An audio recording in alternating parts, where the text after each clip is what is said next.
Welcome back, my good friend Dick Gregory, to the Warren Ballentine. God bless you, my brother. Thank and praise God, and to you and the listeners, and love, man. Thank you for your voice.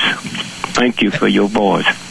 I'm just picking up the baton that you passed, brother. No, it's a different baton, son. That's where we make a mistake. That's where Andy and all of them messed up. That's over. You understand? That's like going out buying you a horse. It's too late for a horse. You see, when the horse was getting ready to be extinct, they put a car out here in a truck, right? Uh-huh. And what they call it, horse what? Power, right? Right. Then the horse disappeared. So now they got these robots out here, and what they call them, people power, right? So who next? But you know, the reason most folks are not able to figure out this election, because two things. They're not in tune to the ground, to the rhythm, and they're not in tune to perception. Now, you said I ran for mayor of Chicago, right? Mm-hmm. In 1968, I ran as a presidential candidate. Let me tell you why I'm telling you this, because of perception. Name me two black folks that ran for president of the United States. Shirley Chisholm and Mosley Braun. You would lose. They ran in the primary. I'm the only black in the history of this country that ran for president. Oh, you're right. I'm not telling you that for me. Right, you're absolutely I don't have to be valid. What I'm telling you that is if Obama do not get the nomination, history book will never say he ran for president. Right. Okay, so I'm telling you that about perception. You got to watch perception, huh? And when you watch perception, okay, I know nothing about football, right? A guy called me from London and said, I owe you a favor. Let me put some money, about $300,000 on New York. I said, no, man, I don't gamble, you know. But I called a friend of mine down in Florida, and he did. Now, I watched the football game. Do you follow pro ball? I do. Well, New England had the best football team that's ever been put together in the history of the planet. Okay? That's right. They won 18 play games. Okay? And then when they get to the big one, they playing a team that didn't even make the cut, man. They was a wild card team. Okay? New England have won 4 games. Now, I know this here because in doing my research, when I saw what they was doing, I started calling. They won 4 games on nothing but field goals, okay? And they wouldn't kick a field goal the other day? Come on, man. And the most important thing is this coach of New England, he always wears this old raggedy, gray sweatshirt with the hood on it. You wear that? That's right. That's his luck piece, right? Right. He came out in a brand new red sweater the other day. What signal was that, huh? You remember that? I remember that. And nobody with his integrity for the game, I ain't talking about as a human being, would ever walk off a field with $95 million and don't shake hands with the other coach. What was he mad about? What did they make him do he didn't want to do? So I'm just saying perception, but we get so locked up in this whole bit, we don't see. So now, when I'm looking at, Obama, see, I don't know why Andy and well, they can't see it because the Clintons reduced them down to a bunch of pimp thugs, man. Listen, I don't know anything as close as me and Andy was. You ain't never been around Andy too when you be by yourself and you just kick back and laughing and talking. My brother, I don't know anything would make me not go to his funeral. If Andy died in my house, I wouldn't go to his funeral. I can't believe. You see, there's certain people you have to hold for a higher standard. When Andy ran for mayor of Atlanta, right? There was white folks down there that would have voted for a gorilla in the zoo that seriously thought a gorilla could run the city better than a black person. Right. Those was black folks that looked at that young boy and said, yes, right?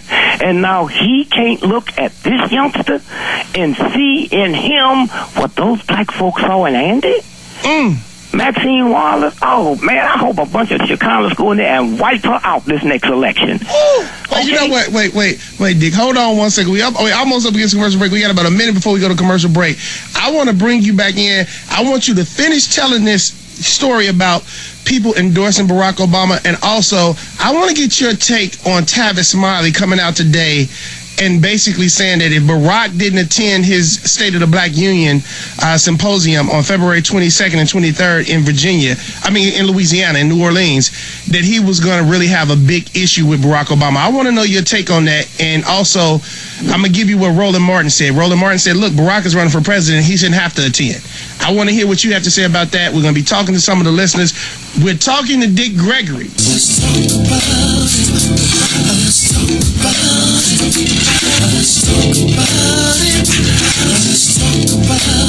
Welcome back to the Warren Ballentine Show. Coast to coast and around the world. Ballentine. Giving the truth fighters a voice in the call for justice. 773739766. Join our discussion now.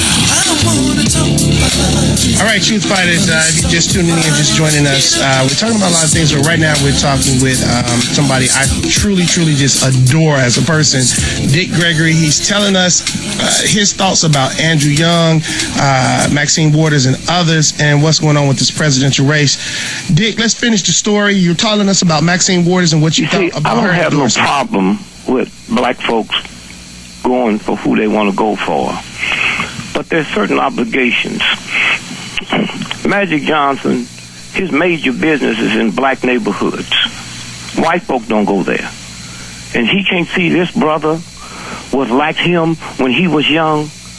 He's got a couple of little business outside. They say, Magic, he don't own but 1% of that, okay? And so when I sit around and look at Calvin Butts, the minister in the same church Adam Clayton Powell had, and if I go to his church, he probably ain't got 5 white folks there. If I look at his bank account, and I'm not one of these folks talking about the church and money. If I look at his bank account, man, all that money come from black folks. Didn't come from people who look like Bill and Hillary, okay? And if I had him bring all his congregation out to a big lot or a big stadium and bring their children and grandchildren, I wouldn't see nobody out there look like Bill and Hillary. They look like Obama, okay? And they can't understand this. And so this is a new, and he don't need them. He's proved that. It's a new era out here, and there's folks that come out here, and if he don't make the cut, right? The Democrats ain't gonna be in no trouble, though. The Republicans couldn't win if they was running by themselves, okay? Mm-hmm. And it ain't got nothing to do with it. They say, well, Obama sounds like Robert Kennedy. Obama sounds like Jack. No. Obama sounds like Franklin Delano Roosevelt. That's right. He does. The only difference between then and now, we didn't have credit cards. Okay? This country is in pain, and Obama is the pain doctor. And when you go to the drugstore looking for some painkiller, you don't care if the pharmacist is black and white, Hispanic, or you want it. That's what. Do you know this housing market that ain't nobody talking about? Do you know this housing market have cost the banks $12 trillion? Did you hear me? Well, you know what happened, don't you? What happened is in 1998 or 1999, it used to be a law in the books where banks were not able to lend money for homes like that. And you had like a brokerage agency and a bank agency doing two separate things. Now they're doing the same thing, and now these banks are in big trouble because they got into that market. No, here's what, you're right, here's what happened. I'm 75, right? Mm-hmm. So when I go buy a house, I get it from where my mom and daddy got their house, and their mom and daddy, so they know us, right? Right. The Wall Street boys in Madison Avenue came in when that law switched, right? Yep. And said, hey, let us go. It's a lot of milk in that breast, man. Yep. And so then they start putting it together, and the problem is when you blow up a balloon, at one day it's going to bust, but people are so greedy, they keep blowing it up and blowing it up and blowing it up. I'm not worried about the bad prime mortgage. I'm worried about my grandmother, mythologically. My grandmother who been had her home for 55 years, right? Right. And she gets a little juice out of it every now and then when the grandchildren run short on their school money, and they go and refinance, right? So she haven't had no bad loan. It's those 12 people around her that's losing their house, then her property value go down. Now let me tell you what everybody's missing, and the ones that's not don't want to talk about it.